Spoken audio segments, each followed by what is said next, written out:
Hello and welcome to Life Beyond the Numbers, the podcast for people who are curious about how to have a more fulfilling work life.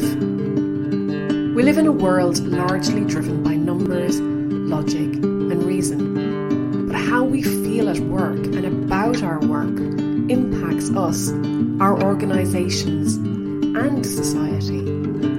There is a relationship between the numbers of our organisations and the life beyond the numbers.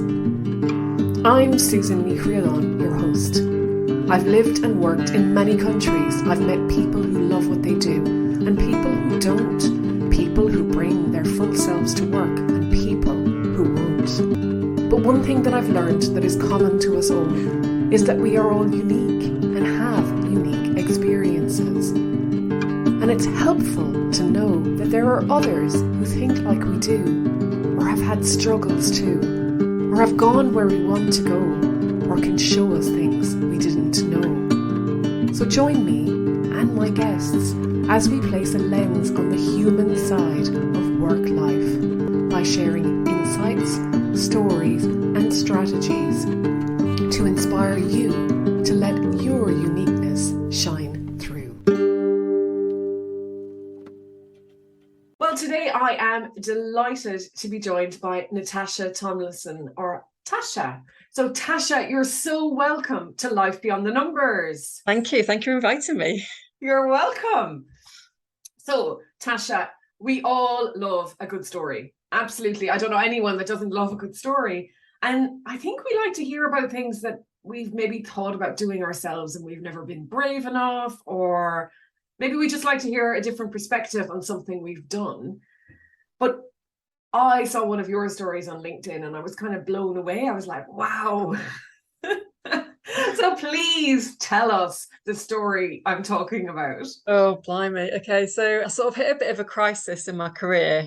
I'd got to a point where I wasn't really enjoying what I was doing, and not through any fault of anyone else. I literally just, I think I've been doing it for so long. I just thought, what am I doing and what benefit is this giving to anybody? So I went to a life coach who was a friend of a friend and sort of spoke to them about what I was wanting to do. I went to university, did psychology, and I did a master's in psychology, and I sort of veered off into accounting, as you do when you're young. Yeah. You know, someone offers you a job, you go, yes, of course I'll have that. Thank you very much. So I sort of I knew in heart of hearts I wanted to go back into psychology. It was just my passion. So I thought if I could do something that allowed me to go back into that field would be absolutely amazing.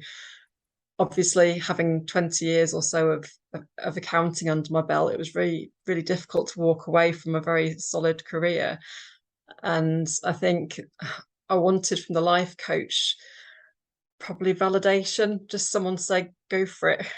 You know, you're not being stupid, you're not being crazy, just go for it. And she I don't believe in psychics and astrology and all that sort of stuff, but she sent me off to an astrologer and said, go and see her, she's really, really good. And I was very, very skeptical. So I had a very brief phone call with this lady who took my date of birth and place of birth, time of birth, that sort of stuff, but absolutely nothing else about me at all. I went to see her, and the upshot was she said there was two different sort of charts. One was a star chart, one was a soul chart, something like that. But they were in conflict, which just pretty much explained me. So, and she said, if you aren't already, you should be working in psychology or that sort of field. And I was taken aback, really, because I had given her no information at all about what I wanted to do. And I assumed the life coach hadn't either. So it was quite detailed. And she said that you're going to completely change what you're doing. But she said, don't rush. Whatever you do, do not rush. You're going to be self-employed, but please don't rush. This will find you. And within 3 to 5 years, you will be doing exactly what you want to be doing. You'll be really, really happy and you'll be running a successful business and in charge of your own future. And we're now 3 years on and I am.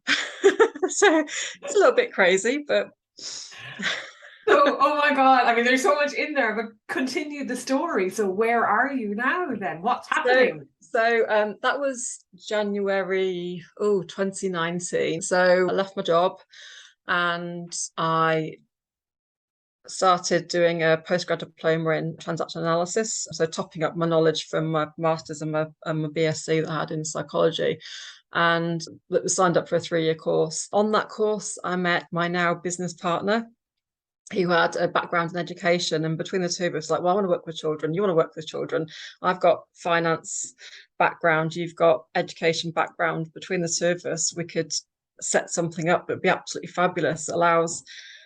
We can offer something very, very bespoke that gives people, young people, something that isn't on offer at the moment.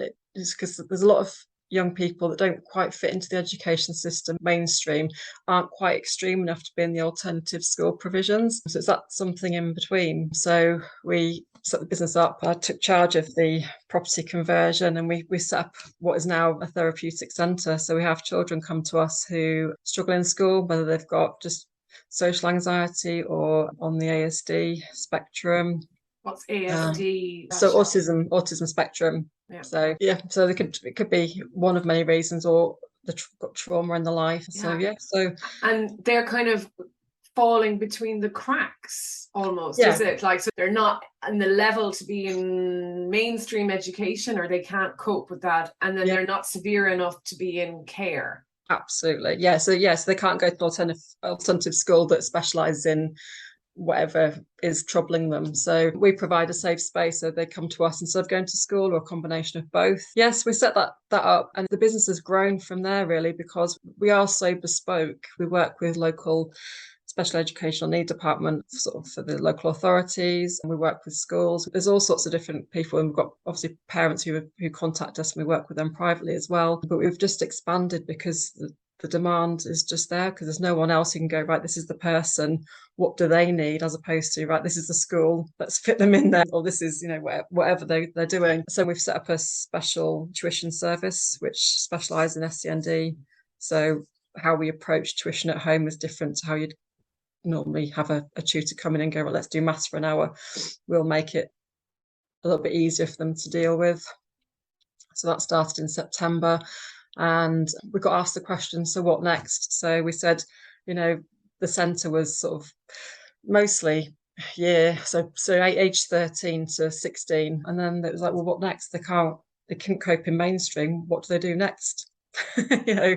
So we sat down and went, what do they do next? And what can we do to help? So we've registered as AQA providers, which is an alternative. It's more vocational qualification to GCSEs and A-levels. And we've set up an employability provision. So we've based it around catering and hospitality, because a lot of the young people love cooking, and it's a life skill they need. So if they do it, it's fine. But we've also got the employability around learning to budget for things and customer service and all that sort of stuff. So that started in September, and that's already almost full. Whoa, amazing. So we're getting a lot of referrals for people who've gone, they've managed to get the GCSEs and they've gone to college, and they've literally dropped out in the first week because it's just too big, too noisy. They can't cope with it, and they need something else. Wow. So the plan for the provision is that if they stay with us for 2 years, they'll have almost like a built-up booklet CV with all the qualifications and skills that they need, that they might not have a certificate, an A-level certificate, but they've got these AQA certificates that show what they've actually able to do, because we've seen it, observed it, and documented it. Wow. So I want to talk more about that, but I want to go back a little bit as well, because you talked about your soul and your stars being misaligned. Have you ever gone back to the astrologist to find out more? Did you keep it in mind, or did you dismiss it? You said you were skeptical. So what? I was skeptical, but I was also, right, well, the life coach has said just go for it, and this lady said that's what you should be doing. And I think I just needed to listen to myself a little bit more. I knew I was unhappy. I knew I didn't want to do what I was doing anymore. I wanted to do something that was a bit more fulfilling, worthwhile, and gave something back to the community. So I think it just gave me that little bit of a shove that I needed. I'm not saying I was overly confident anything happened, but I sort of went with it. I thought, do you know what? What's the worst that could happen? I have to go and get another job and go back into accounting or whatever. But at least then I've given it a go. I couldn't see myself for another 30 years doing the same thing, going, oh my God, I don't want to be going to work today. Yeah, which is horrible, isn't it? I mean, when you reach that situation where you're like, I don't want to be going into work today. If you had your time, or what would you say to someone that feels like that now, Tasha? I do it all the time. Brilliant. Just look at me, my life's changed. It really has completely turned around, and I enjoy every day. Every day is completely different. Sometimes it's stressful, sometimes I have to do stuff I don't like doing, but overall it's amazing. I can take a day off if I want to, if the sun's shining, or work from on my laptop in the garden, or it's up to me what I do, as long as the business is running and everyone's happy. We've obviously increased the number of staff we've got, so I've got an awful lot of people to look after and make sure they're happy, and the one thing I've been very, very clear about, Luke and I have worked together very clearly, is to make sure that the employees that we've taken on are happy in what they do as well. So making sure they get all the support and they've got the environment they want to work in. So they want to come to work every day, because it's very important for the young people that they've got a team around them of adults who are happy. Absolutely. I mean, and for all the adults to work together being happy as well, or actually being able to talk about stuff openly or whatever it is. Yeah. But one of my previous guests way back, it's like, I don't know, episode, it's metamorphosis. And he started out as a psychiatric nurse, and John Shinnock. And he said, like, he was a bit of a capitalist and it didn't pay much. So somebody convinced him to go into accounting by saying to him, numbers don't make decisions, people do. Yeah. And actually it's all about behavior, numbers and everything. So were you able to bring that psychology side of yourself into your life with numbers, if you know what I mean? I did. So I was an auditor, so it was all about working in teams. I could be working with a team of 2 people or a team of 20. It just depends on the size of the company we were auditing. So it was all about that. And the firm I worked for 18 years, they were very people orientated. So it was all around, we did an awful lot of mentoring, a lot of career counselling. I spent a lot of time working with the graduates that came in and the undergraduates who came on internship with us. So it's all about that relational part and making sure that everyone's happy. If you haven't got a happy team, the job doesn't get done efficiently, which spills over into the numbers, doesn't it? So everything's absolutely joint. It really is. And we do have this image of finance people not being people, and some finance people definitely play to that as well, but people are just people. They absolutely are. Yeah. So my role, as partner of an audit firm, I was having to obviously keep all my team happy, keep the general office employees happy, and then you've also got your client as well. So there's obviously a whole other organisation of people you need to keep happy, from the FD right down to your accounts payable person that you might have to be speaking to. So it's been able to be approachable enough so that you can actually have those conversations with the people, whatever level in the organisation they are. And so then the numbers almost fade into the background. It's more about the business and everything. You also said something about the person and what do they need. And that's what you're about now, I think. It's this bespoke approach to looking at an individual who society is almost casting aside. Yeah. And working with them to play to their strengths, like we would with anyone. Yeah. Where's the gap in society's vision of these people? Or why is the world like this, Tasha? Why do we cast people aside? I think because it's very difficult to approach every single person individually, and there's just not enough time and not enough people and not enough money. So I think what we try and do is have a conversation when young people come to us and say, we're in a crisis, what do we do? I've got a dog barking at me. Hello. Sorry. A dog has just appeared on the benefit of working at home. But yeah, so we will have a conversation with the parent, with the school, with the other professionals around, to make sure that we completely understand the individual, and then we'll say, right, okay, what do you want? So I had a meeting yesterday with a young person who's just can't cope. He's gone to college and just went for a couple of days and just that's it. So we had a conversation with mum and him and said, well, what do you want? And the answer was, I don't know. So we're putting together a package that allows them to get a bit of therapeutic help, a little bit of, let's do a bit of the employability and see which bits of that you actually enjoy, so we can sort of scope out what you actually want to do with your life. And then we can flex it as you move on, as you get more focused on what you actually want to do. We can then put a different package together. So it's a Right, different yeah. approach. It's rather than having these are the options, which one you're going to go for. It's like, this is the person, what can we offer? Wow. And how do parents respond to this then, Tasha? They absolutely love it.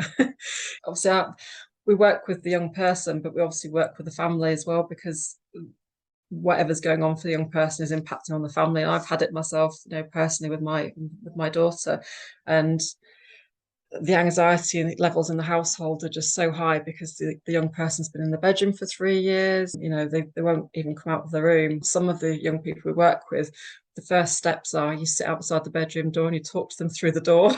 Because you Wow. need to build trust, and that could take 3 or 4 months before they even open the door to you. And then it's about then trying to get them out of the room and then out of the house, and then build the confidence, and then you go from there. So, and I've got one, we mentioned it earlier, she's off to York University on Sunday, and I've been working with her for about a year and a half, and she was written off. She was really poorly all through high school, so wasn't able to attend. She had a home tutor and stuff. It just said she won't be able to cope on her own. There's no way she'll go to university.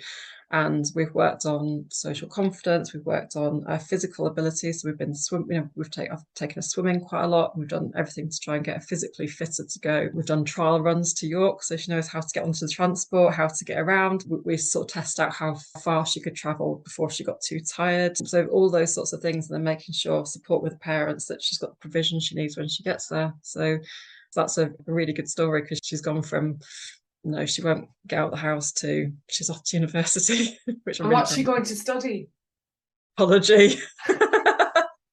Amazing. Interestingly, I think because she's highly intelligent, she's high functioning, and she's just every topic we've talked about, she's gone off and read a book on it. So she's probably more knowledgeable than I am on most subjects now. So she's also like been able to help herself that way. yes, yeah. She's taking control of, well, actually, if you say this, I'm going to go and read about it. Yeah, and more. Wow. Yeah. Wow. So I wonder, amazing what the future will have in store for her and how she'll help the world. Yeah, and it's like having my baby's been launched into the world. So, we're going to keep in contact, and she's going to let me know how she gets on, because I've also got someone else I'm working with who's hoping to go to York University next year. So I've linked them up so they can talk to each other. So there might be a support network if they both get to the same place. So you mentioned, Tasha, that kids can go, children, teenagers, whatever, will lock themselves in their bedrooms and possibly for years. And is that a social anxiety type approach, or what causes me to go and lock myself in my bedroom? Safety. They feel a threat. So whether they've got autism or social anxiety or whatever it is, or general trauma, for some reason something's happened that's meant that they don't feel safe outside of their own environment, whether that be the bedroom or just the house. I've worked with another young person who we started working with them in January, and she was a school refuser. She wouldn't come out of her bedroom. We've been working with her. She's been coming into the centre. We've sort of got her out of the house and into the centre, and gave her a routine and a purpose, and her sleep pattern's got better. And we're now transitioning her back into school. She's in year 10, so it's obviously fundamental for her to get in if she's going to do her qualifications in school. So that's a really good story in terms of sort of trying to build that trust, so they feel safe enough to come out with you, and then do all that therapeutic work with them in the centre to then help them be able to better cope with the school environment. And so if there's a parent listening to this who recognizes what we're talking about, what do they do? How do they, because I think I'm just thinking, like, what would my parents have done? And it's like, get out of the room, come on, and with the absolutely trying to do the right thing, but it must be very hard for parents to cope with something like this. So what do they do? Where do they go, Tasha? For support? Yeah, or even to like see that other kids do this, or to find out what's the next step for them to take. What it is so difficult, and it really depends on the individual young person and what it is that's causing the anxiety or keeping them in the bedroom. First point of contact has got to be the doctor, the GP, because obviously they can get referrals. If they're not local to where we are, then it's I don't know what the provisions are there, but obviously for around here, there's us, there's like kids charity, there's quite a few different sort of national organisations. If it's autism, obviously National Autistic Society, they've got loads of support networks and stuff like that. So there's various help out there that can be signposted. Yeah, and I suppose I think that often with anything like this, we think we're alone. We think that no one else is going through something like this, and it's actually opening up, isn't it? It's other people have overcome this, other people have dealt with it, you can too. And it's allowing other people into the conversation, not just keeping it in the home. Yeah, absolutely. Yeah. And it does escalate, because if you're a school non-attender, you'll have, all sorts of officials knocking on your door. So it's like, oh, help me. Who do I go to? Where do I go? So there's Young Minds, which is a brilliant organisation. There's loads of different things. There's loads of apps that you can get downloaded onto phones now. So if they can't get out of the room, they can at least access the help themselves. So there's a lot. I know you said that you started in January 2019, was it? 2020, 2021 we set the business up. Yeah. Okay. So, I mean, so you don't know if there was a difference between pre-COVID and post-COVID? Did people being locked up in their homes impact?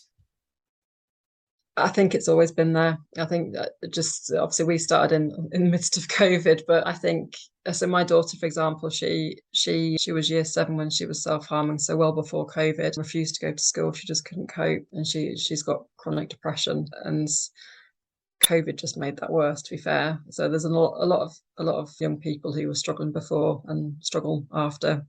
And there is the acute problem of COVID and the fact that people were told to stay in their rooms, and you've got your typical teenagers who are quite happy to stay in their rooms and continue to do so because it was fine for a couple of years. So there's added issues now, but it's always been around. Mm-hmm. And you talked about the person going off to New York University and somebody else going. Are there you must have other stories of people who've been almost left aside by everyone, hopeless cases. Yeah. Who else have you helped?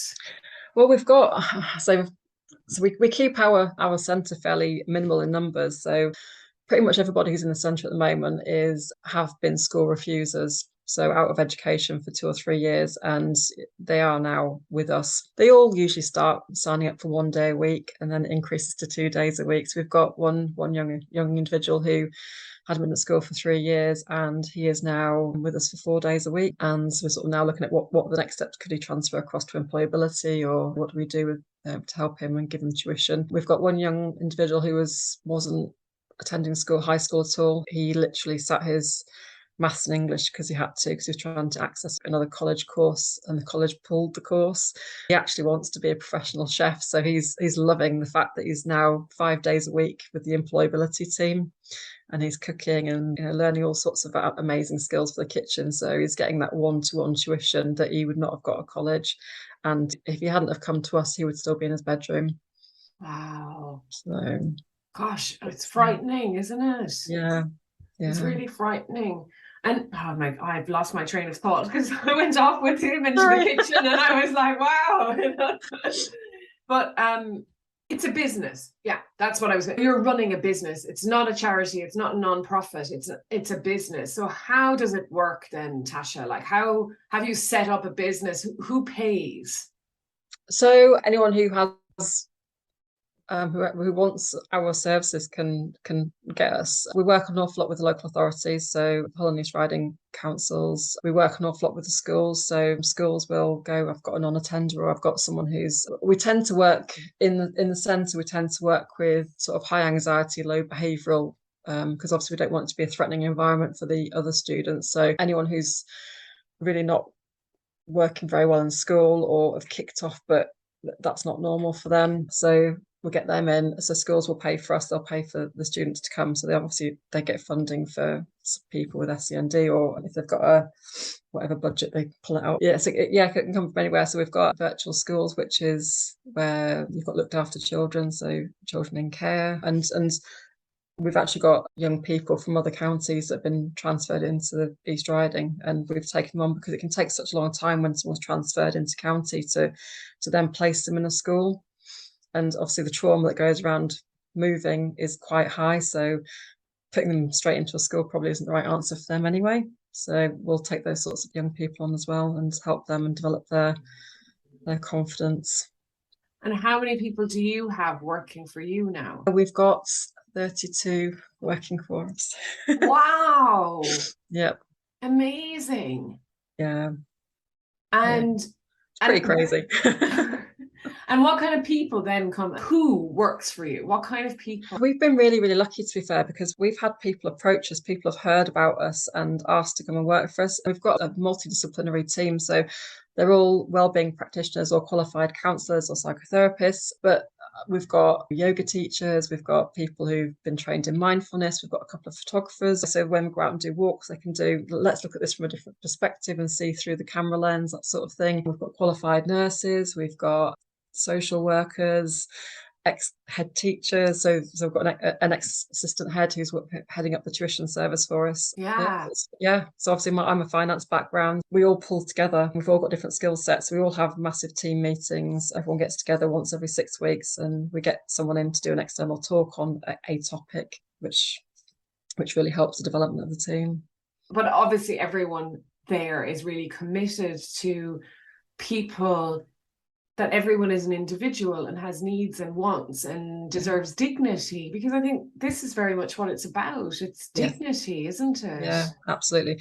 We're putting ourselves in a position of being a very trusted person for that young person. So we need to be sure that all our team members are robust enough and can fulfill that role, because it can be very damaging if you get the wrong person. Absolutely. Absolutely. So you start with 13-year-olds.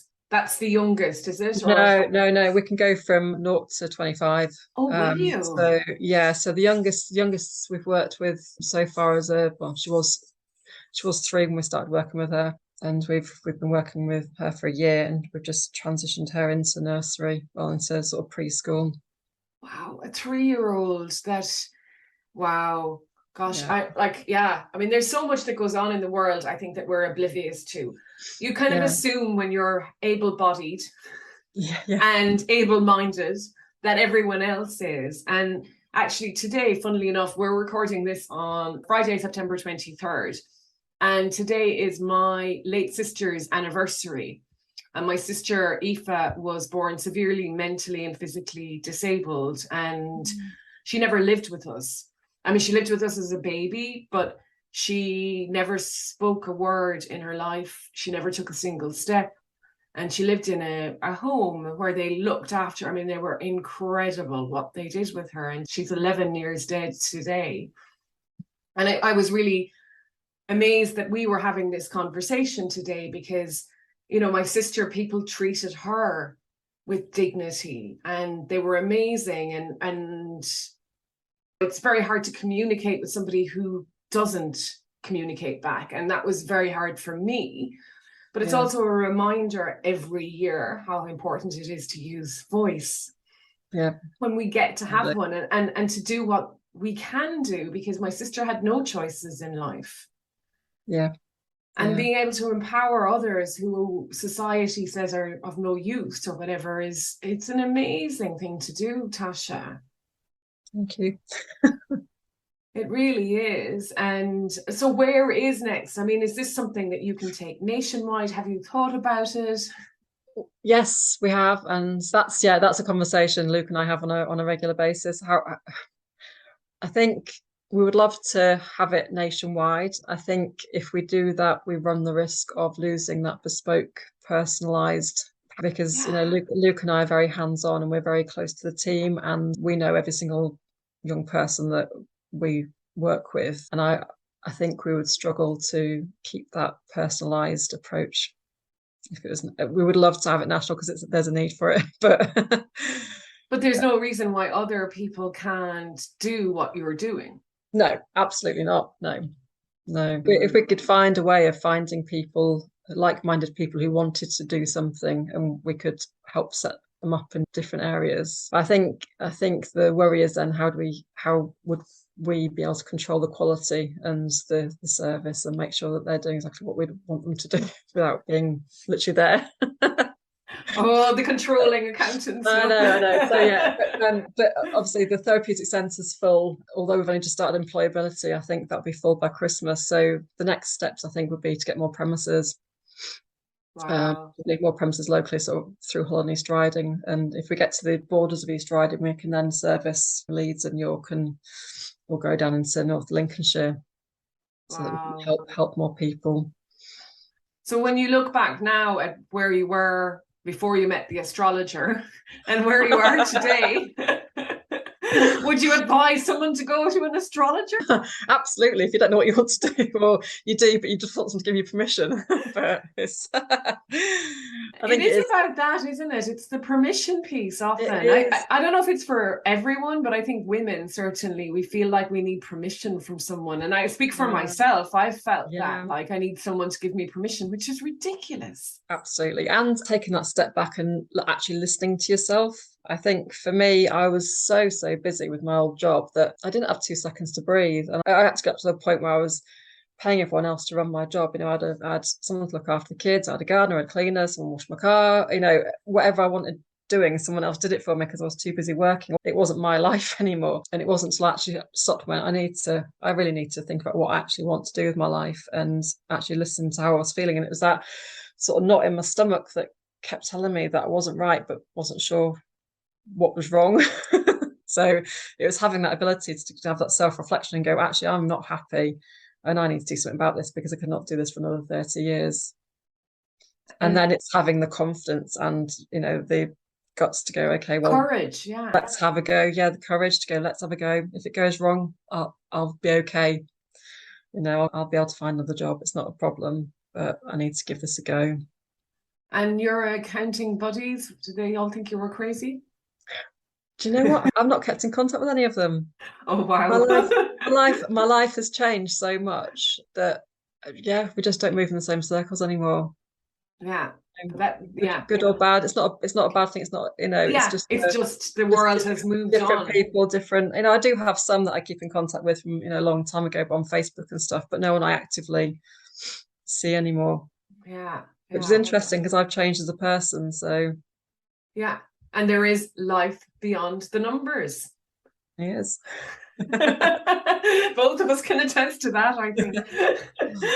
But if somebody listening would like to hear more, Tasha, or get in contact with you, even no matter where they are, I mean, is that something you're open to? Absolutely, yeah, definitely. And how would they do that? We'll put some details in the show notes, but what's the best way of connecting with you? Either through LinkedIn, send me a message, or you can go on our website and, you know, send us a message. We've got Facebook as well, so you can send us a message on Messenger. It's just lifeskillshub.co.uk. Yeah. The website. Yeah, cool. And I also wanted to say that it was a former guest who introduced us, actually. So Paul Wright, he did episode 88, A Lifeline. And afterwards, I asked all my guests to recommend somebody else who would talk to me. And he said that Tasha had one of the best stories and of purpose that he had come across. And so he introduced us. And so thank you, Paul, if you're listening. Yes, thank you.